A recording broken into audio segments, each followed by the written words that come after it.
lovely day today. A nice little Q&A panel, huh? What do you say? Wrestling? We'll talk a little wrestling, have a little fun. You got questions, we got answers, maybe. We'll see what happens.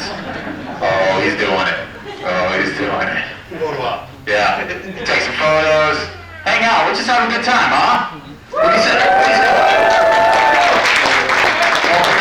Hulk Cruz up there, so. Yeah, what do you think? Should do a little intro? Give me a resume? Well, can you hear me, guys? Yeah. Oh, man, everybody know who I am. I'm a five-time champ right now. I do a little thing on WWE Network on the kickoff show on Monday Night Raw. I mean, whatever questions you guys have, though, I'm willing to answer. Let's just say it like this. I'm an open book. So whatever you guys have, I'm willing. Right now, I don't know if you guys know what I'm doing, but my wife and I, we live in Houston, Texas. We got 5-year-old twins. I got a wrestling school down there. I have a wrestling show that's called Reality of Wrestling. Check it out at realityofwrestling.com if you haven't. We're just living life and having fun more than anything. WrestleMania, 100,000 people was awesome. Was any of you guys at WrestleMania? No? Maybe next year. We're going to be in Orlando. Make sure you get your tickets early. All right. What do you say we leave it out to you guys? Let's start the questions right now. Come on, ask away. In the back. Go ahead, son. Who was your toughest opponent? My toughest opponent is a guy that's very controversial, but he was a friend of mine. His name's Chris Benoit. Him and I, we had this series.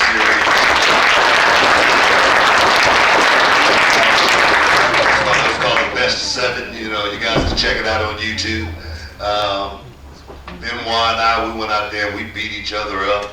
A total of 8 matches. And my thing was, this guy that was here earlier today, I'm sure you guys met him, Ricky the Dragon Steamboat.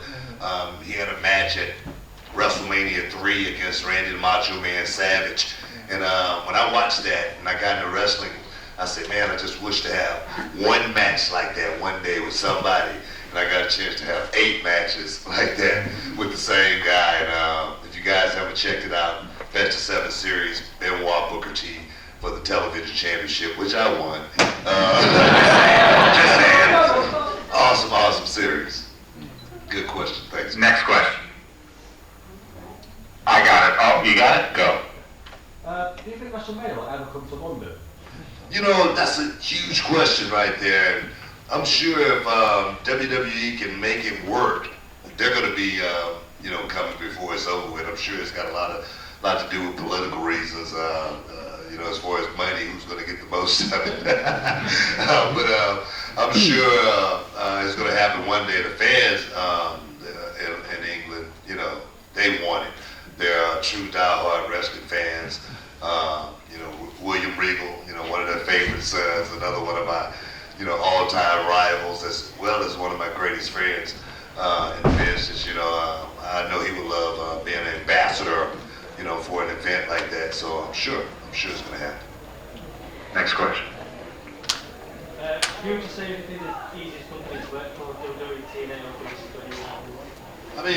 WCW, it was the beginning for me, and I was a young kid, getting into the business and getting a chance to go all around the world. So that experience right there, no matter how hard it would have been easy for me because I was a kid coming from nothing and finally found something. Then when I went to WWE, it became,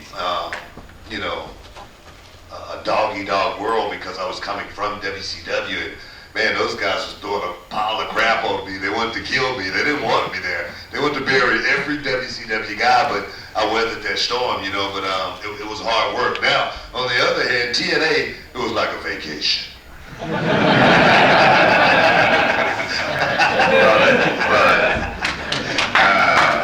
was just telling a story on the way in here. We went overseas with TNA, and we were at this stadium. TNA didn't draw very, very big crowds, and that wasn't something I was used to. But this one day we was overseas, and we was, thousands of people coming up. It must have been 20, 30,000 people. And me and Mick Foley, we was outside actually talking. And I go, man, it's gonna be an awesome, awesome show tonight, you know. So show's getting ready to start. I go inside the arena, and it's not that many people in there. And a couple of seconds later, I hear, hey, ole, ole, ole. There's 30,000 people next door in the soccer stadium. So they went there for us. Go on to the story. I love it. Next question. Who's got it? Flash. Who would you like to see come up from NXT? You know, if I had one person, you know, to come up from NXT right now, it's a guy who I really thought perhaps shouldn't have had to go through NXT, and that's the NXT champ right now, Samoa Joe. Joe is a good friend. He's a guy that's been in the business for many years. Finally, he's getting his just due to get a chance to go up there, you know, work on the big stage. Hopefully, we'll see Joe at WrestleMania next year doing something big, as well as Bob Balor, man. Finn Balor is awesome, you know, technician. It's a match from, I don't know if you guys seen it, but it was Finn Balor and Neville from like 2007 in Japan. It was like the most awesome match that I ever seen in my life. I mean, Steamboat Savage didn't hold a candle to these guys. You know, no disrespect, but it's just a different era. These guys went out there and rocked it. If you guys ever get a chance, check it out. Those guys, awesome wrestlers. Awesome. So you mentioned you have your school. Yeah. You know, and I'm sure we have a lot of people here that always at one point in their life wanted to be a wrestler. But for people maybe just in England or in the UK, in Wales, Scotland, wherever, and they want to be wrestlers, what do you recommend to them in terms of wanting to get into the business? Where should they start? Where should they look? Where should they go? Yeah, relocating. I don't know why I say Not here. No, and the reason why, you know, no disrespect or anything like that. In anything, you know, you got to go to it. It's not going to come to you. You know, if you want to train, you got to train under the best. You got to go to the the right guys. My thing is, I always say, if the person that's training you, if he haven't been there, there's no way that he can teach you how to get there. It's just no way. Most great coaches, a lot of times they wasn't great players, but they played on the team.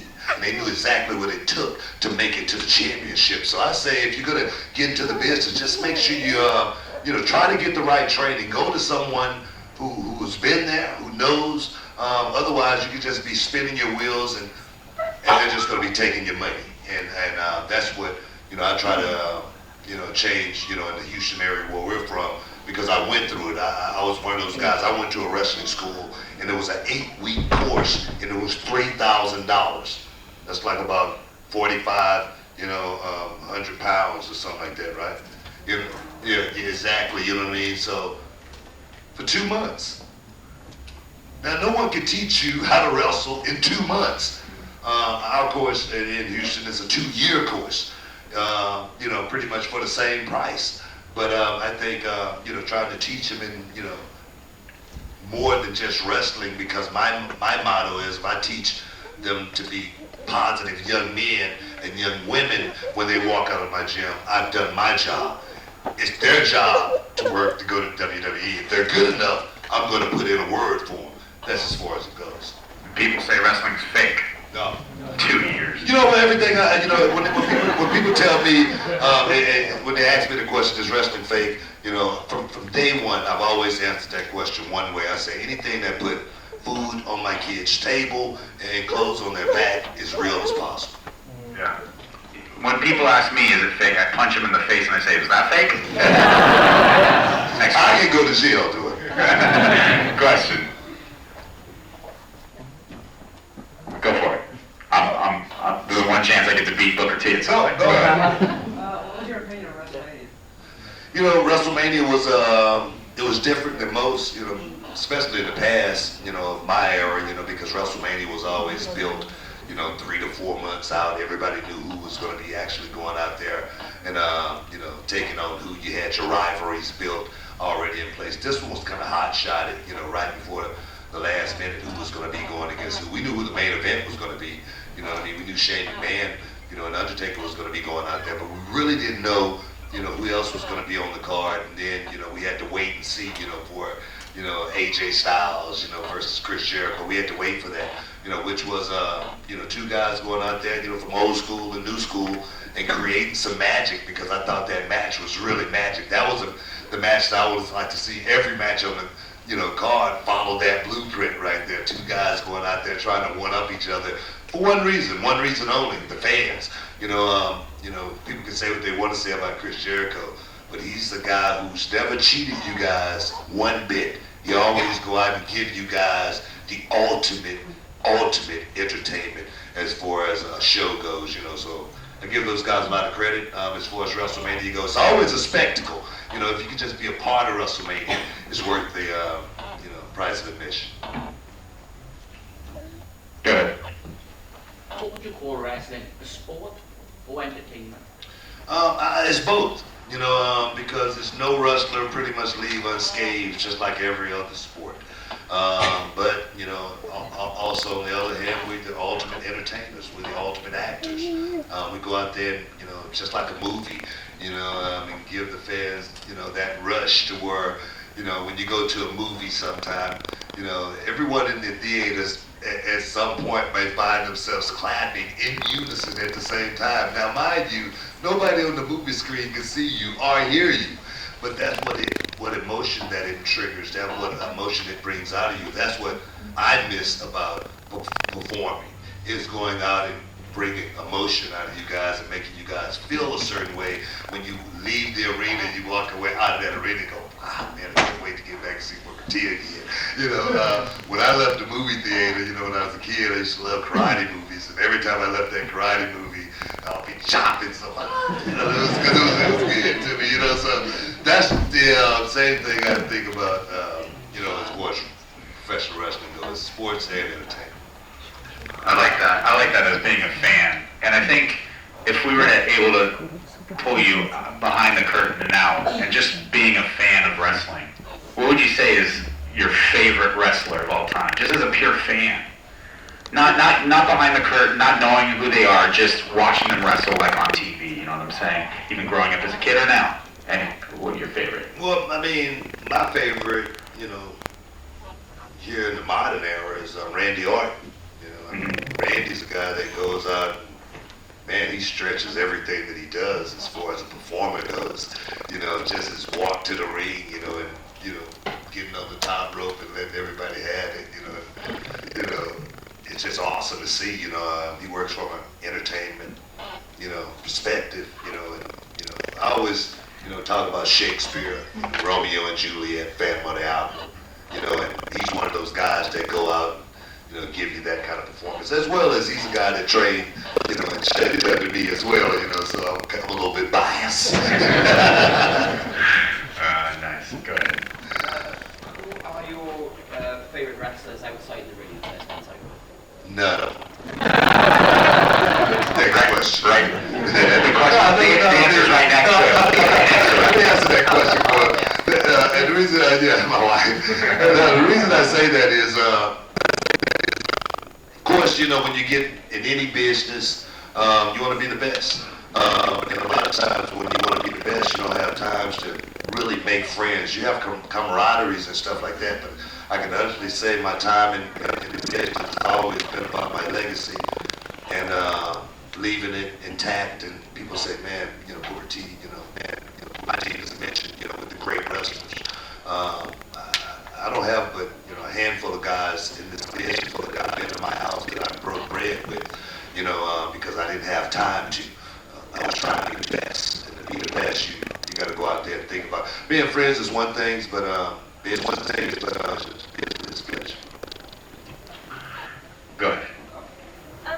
Becky. How do you respond to the opinion that there's a huge gap in the women's division left by women's division of people who are Well, I don't know. I think someone else can answer this question too. Well, yeah. My wife, she's outside. She doesn't know as much about the Divas as I do. I'm on the show every week. This is my job. But no, as far as the women, Divas, we've done that script